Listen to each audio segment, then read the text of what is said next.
if you are in a romantic relationship or have ever been in romantic relationships, or in fact any variety of relationship, then you know that conflicts are an inevitable part of them.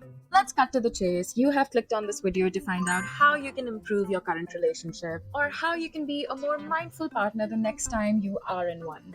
Well, the key to a perfect relationship, the magical golden ratio for a happy, stable, long lasting relationship, is simply this.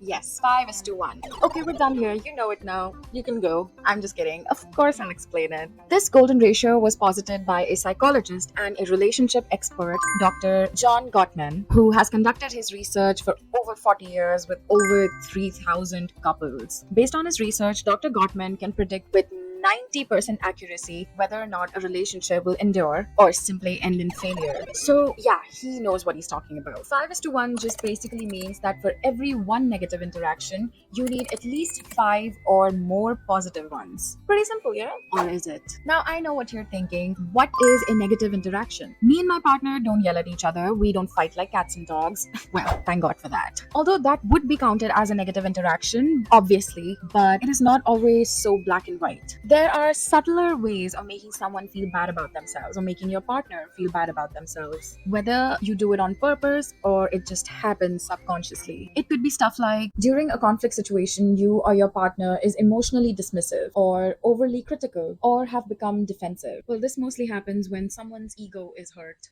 Another powerful negative interaction is conveyed through body language, like eye rolling or simply just walking away when someone is trying to explain something, raising your voice during a conflict, neglecting to do what you told your partner you would do in the first place, invalidating your partner's feelings or experiences, rejecting your partner's bid for connection. Well, I'm sure it took a lot from them to come to you with an olive branch. Don't dismiss them, at least try to play along. Well, there are a lot many ways to create a negative interaction, but these were just our top winners. Now, once you have identified your version of a negative interaction that you often seem to run into with your partner, how about we move on to the good part? How to remedy the situation? What can you do about it? Like we have already established, you need at least 5 positive exchanges with your partner. I think it is important to remember that negativity holds a great deal of emotional power, which is why it takes about 5 positive interactions to counteract one negative exchange. Interaction 1.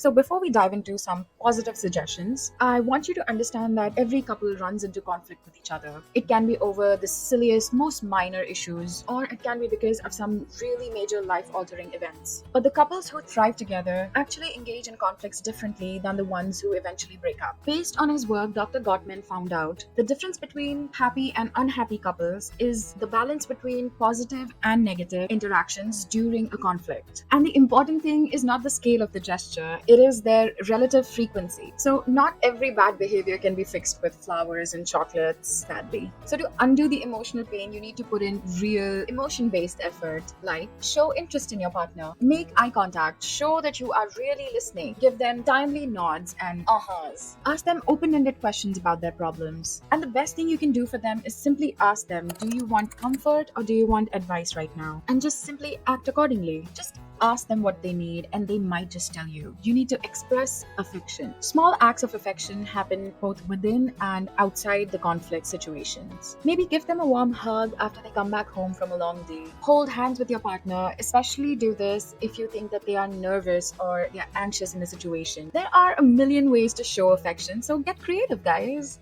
I think we all need to be more appreciative. Use words of appreciation. Appreciation. Can you recall something nice that they did for you? Maybe remind them too of that instance. Maybe tell them that you noticed the slight change they made to their hair recently, or something else that they may be low-key working on. Say thank you when they do something nice for you. Compliment them. Point out the positives you genuinely appreciate in them. Who doesn't love to hear nice things about themselves from the people that they actually love? We all mostly see our flaws, the stuff that we can't do well, the things that we lack. So I think it's nice to be reminded once in a while that we are more than those things.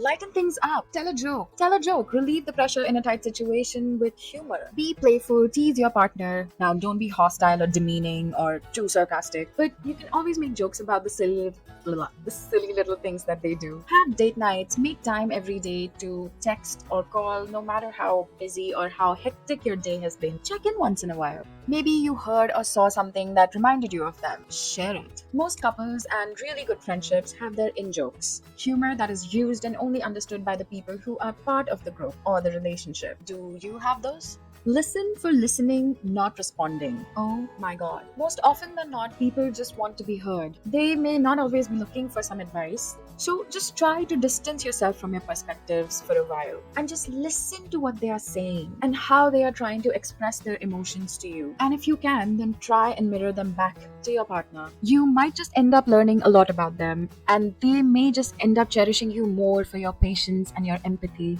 Now, along these lines, can you come up with some positive interactions that could be tailor made for your relationship? You could leave your suggestions in the comment section down below and we can talk about it. I'm sure we can learn a lot from each other. And for more psychology, mental health, personal well being related videos, you have got to hit the subscribe button. Did I just yell at you? And if you have been made to feel like a weirdo all your life, then this might be the reason. Go ahead, check it out.